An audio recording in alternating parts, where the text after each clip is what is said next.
Assalamualaikum warahmatullahi wabarakatuh. My name is Yuni Maulida, one of PBS Students Part 2017, and today I'm here because I love to give the presentations about the concept of Usul Fiqh.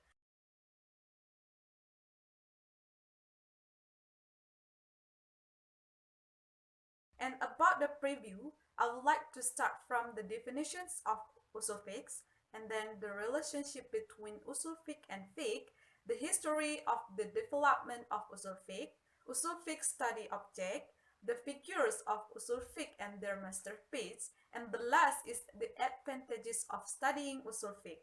And let's start from the definition.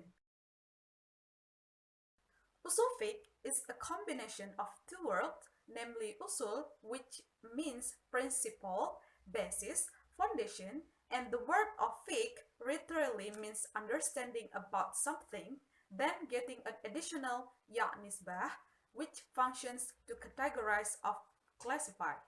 Usul fiqh can also be said as a collection of rules or method that explain to Islamic jurists or fuqaha on how to determine issues or take law of the Sharia, namely the Quran and the Prophet's Hadith, or the dalil-dalil agreed upon by the ulama. For the next is about the relationship between the usul fiqh and fiqh.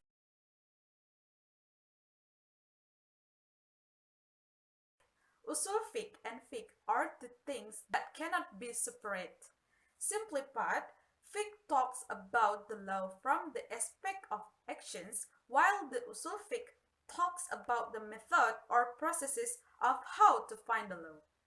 Judging from the point of application, fiqh will answer what is the law of an egg, and then while usul fiqh will answer how to find or process the discovery of the law.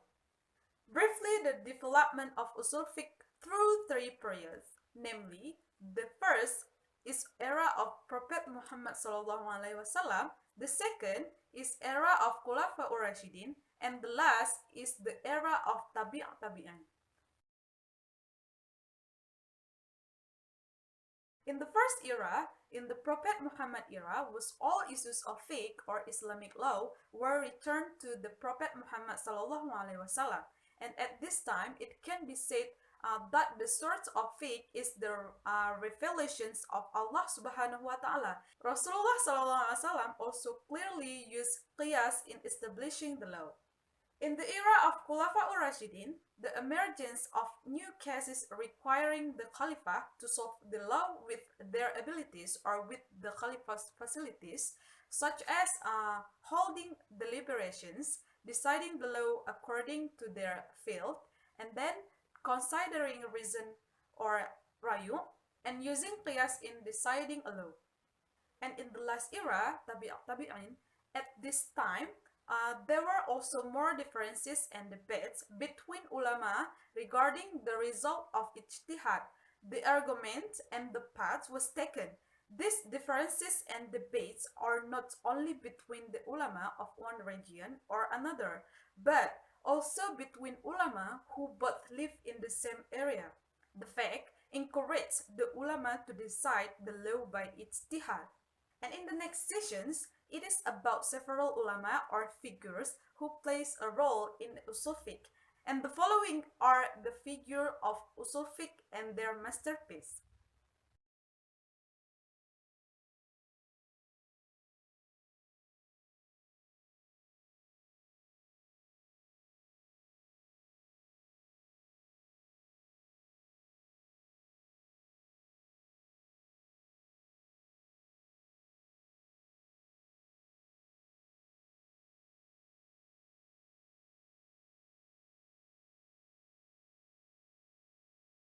And in the last is about usefulness of studying usul fiqh for life,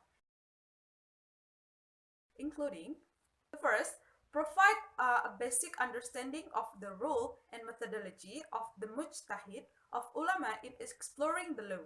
And the second, describe the requirement that must be possessed by a mujtahid in order to be able to quickly explore the law. And then the third is providing provisions to determine the law. And then the fourth is protect religion from deviations and misuse of dalil.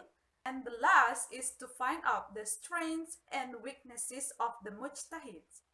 Those are some explanations about the concept of usul fiqh. I say thank you very much for you all. Assalamualaikum warahmatullahi wabarakatuh.